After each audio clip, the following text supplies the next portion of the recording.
ఒకప్పుడు ఒక డాలర్ వచ్చి రూ. 60. ఇప్పుడు రూ. 95, రూ. 96 దాటేసింది. మన రూపాయి ఇలా కోల్పోవడానికి అసలు కారణం ఏంటి? ఇది మోదీ గవర్నమెంట్ ఫెయిల్యూరా లేదా ప్రపంచ యుద్ధాల ప్రభావమా? ఈ వీడియోలో రూపాయి ఎందుకు పడిపోతుంది? దానివల్ల సామాన్యుడికి ఏం నష్టం? మరి ఇండియా చేసిన బిగ్గెస్ట్ మిస్టేక్ ఏంటి? చివరి వరకు చూడండి, ఎందుకంటే ఇది మీ జోబుకి సంబంధించిన విషయం కాబట్టి.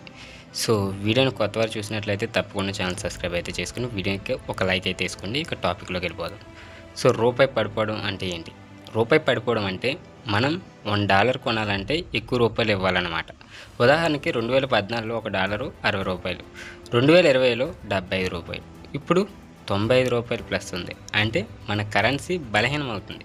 ఇది కేవలం నెంబర్ కాదు, దాని ప్రభావం మీ phone, petrol, EMI, food process అన్నిటి మీద పడుతుంది. సో అసలు కారణం ఎవరు?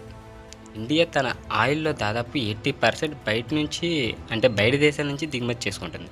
ఇప్పుడు మిడిల్ ఈస్ట్ టెన్షన్స్ వల్ల ఆయిల్ ప్రైజెస్ అమాంతంగా పెరిగిపోయాయి. ఇక ఈ ఆయిల్ కొనాలంటే డాలర్ కావాలి. డాలర్ డిమాండ్ పెరిగింది అంటే రూపాయి వాల్యూ తగ్గింది. ఇక ఫారిన్ ఇన్వెస్టర్స్ పారిపోవడం. ఫారిన్ ఇన్వెస్టర్స్ అంటే ఎఫ్డబ్ల్యూఎస్లో ఇవాళ ఇండియాలో డబ్బు పెట్టి రేపు యుఎస్కి తీసుకెళ్తున్నారు. ఎందుకంటే యుఎస్ డాలర్ ఇప్పుడు సేఫ్ అసెట్గా అయితే మారింది. అసెట్గా మారటం వల్ల దాంతో ఇండియాలో డాలర్ షార్టేజ్ అయితే వచ్చింది. రూపాయి ఇంకా కింద పడిపోయింది. ఇక మన దేశంలో ఇంపోర్ట్ ఎక్కువ చేస్తుంది, ఎక్స్పోర్ట్ తక్కువ. ముఖ్యంగా ఆయిల్, ఎలక్ట్రానిక్స్, గోల్డ్ ఇవి డాలర్లో కొనాలి. కానీ మన ఎక్స్పోర్ట్స్ అంతగా పెరగలేదు. దీంతో కరెంట్ అకౌంట్ ఈ డిఫికల్టీ అయితే పెరిగింది. అండ్ మోదీ గవర్నమెంట్ ఫెయిల్ అయిందా అంటే ఇది చాలా కాంట్రవర్షియల్ క్వశ్చన్. అపోజిషన్ ఏమంటుందంటే గవర్నమెంట్ ఫారిన్ పాలసీ ఫెయిల్ అయింది, చీప్ ఆయిల్ ఆపర్చునిటీ మిస్ అయ్యాయని, అండ్ ఇన్ఫ్లమేషన్ కంట్రోల్ చేయలేకపోయారని. సో కానీ గవర్నమెంట్స్ సపోర్ట్స్ ఏమంటున్నారంటే ఇది global crisis, Iran war impact and strong dollar effect అన్నీ ఏషియా కరెన్సీస్ నుండి ఈ ఏషియా కరెన్సీస్ అన్నీ కూడా పడిపోతున్నాయి అంటున్నారు.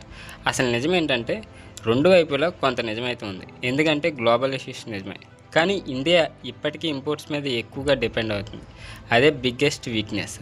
ఇక ఇండియాస్ బిగ్గెస్ట్ మిస్టేక్ ఏంటంటే ఇండియా చేసిన అతిపెద్ద తప్పు మ్యానుఫ్యాక్చరింగ్ని చైనాలా బిల్డ్ చేయకపోవడం. మనకు ఐఫోన్స్ కావాలి, చిప్స్ కావాలి, ఆయిల్ కావాలి, ఎలక్ట్రానిక్స్ కావాలి, కానీ ఇవన్నీ బయట దేశాల నుంచి వస్తున్నాయి. అంటే డాలర్ లేకపోతే మన ఎకనామీ షేక్ అవుతుంది. చైనా ఏం చేసింది? ఇంపోర్ట్ సూపర్ పవర్ అయితే అయింది, కానీ ఇండియా కన్జంప్షన్ ఎకనామీగా అయితే మిగిలిపోయింది. సో ఆర్బీఐ ఇప్పుడు ఏం చేస్తుందంటే ఆర్బీఐ డాలర్ మార్కెట్లో ఇంటర్వెన్స్ అయితే చేస్తుంది. బిలియన్స్ ఆఫ్ డాలర్స్ని అమ్మి రూపాయిని స్టెబిలైజ్ చేయడానికి ప్రయత్నిస్తుంది.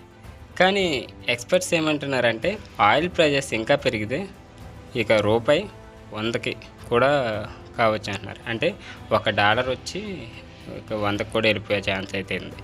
అయితే చివరి ప్రశ్న, ఇది మోదీ ఫెయిల్యూరా లేక ప్రపంచ పరిస్థితుల ప్రభావమా? మీ ఒపీనియన్ ఏంటి? కామెంట్ సెక్షన్లో చెప్పండి. వీడియో నచ్చితే తప్పకుండా లైక్ చేయండి, షేర్ చేయండి. ఇలాంటి మరిన్ని వీడియోస్ కోసం మన ఛానల్ తప్పకుండా సబ్స్క్రైబ్ అయితే చేసుకోండి.